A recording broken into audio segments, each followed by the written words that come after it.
Bonjour à tous à nouveau, chers amis de BSF, c'est Mu-Cheng Pech, la directrice éducation de Bibliothèques sans frontières. Me voilà de retour après la démo sur la plateforme Khan Academy pour vous partager quelques nouvelles ressources que nous avons adaptées et que nous avons créées pour vous accompagner sur cette période de confinement. Alors, vous avez vu, on a regardé là la démonstration de la partie parents de la plateforme Khan Academy. Nous savons que ce n'est pas toujours simple de rythmer la journée de ses enfants depuis la maison, qu'on se pose souvent des questions sur est-ce qu'on doit faire école toute la journée, si on fait école, est-ce qu'on doit prévoir une récréation, est-ce que simplement il faut faire un planning d'apprentissage extrêmement strict avec des chapitres vus tous les jours.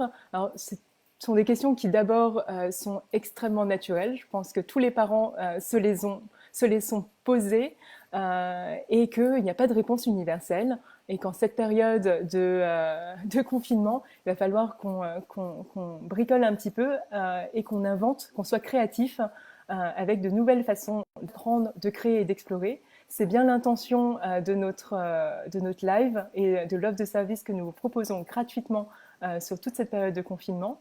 Et nous aurons en plus dans les jours à venir des enseignants qui viendront nous donner des conseils méthodologiques pour essayer d'accompagner au mieux nos enfants et de leur permettre le plus possible la continuité pédagogique. Alors, je voulais vous parler de ressources que vous allez trouver sur le site de BSF. Dès la fin de ce live, nous vous proposons des emplois du temps type pour les enfants de différentes tranches d'âge.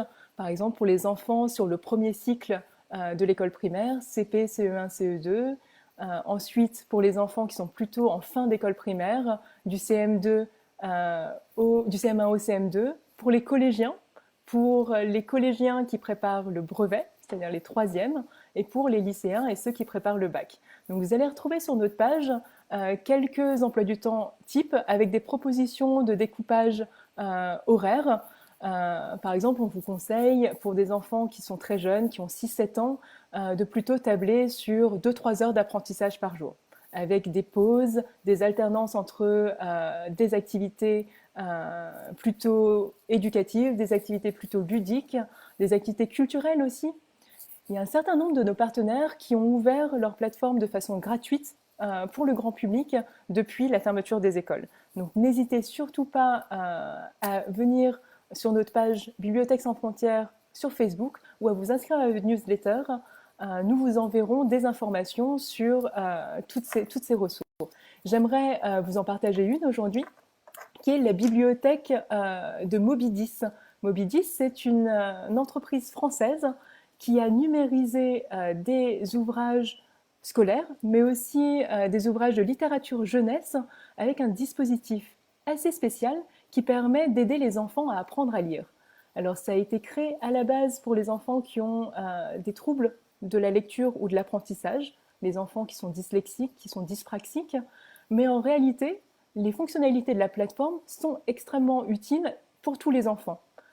Je vous ferai une démonstration un peu plus poussée au cours d'un prochain live et nous ne manquerons pas de référencer dans les commentaires de ce live un petit tutoriel vers la plateforme, mais surtout nous vous invitons à aller explorer cette bibliothèque numérique qui est très riche et qui vous permettrait d'alterner des séances de mathématiques sur Khan Academy avec des séances de lecture par exemple avec vos enfants.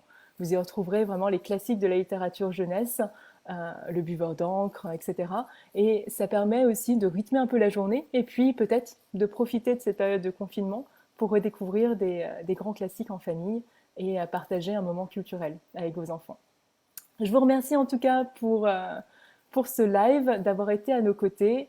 Je vous rappelle que ce live sera maintenant un live quotidien. Retrouvez-nous tous les jours du lundi au vendredi à 10h10 sur notre page Facebook Bibliothèques sans frontières.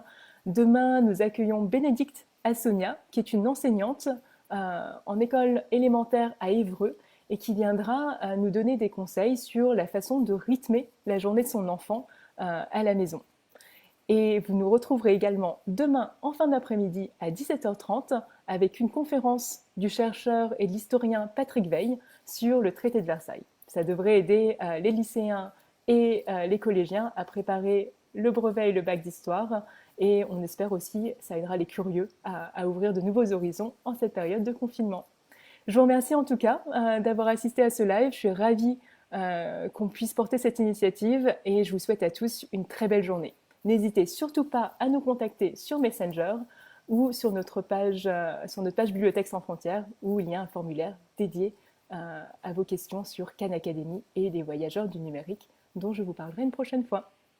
Merci énormément à tous et j'espère vous retrouver nombreux dès demain. Très bonne journée. Au revoir.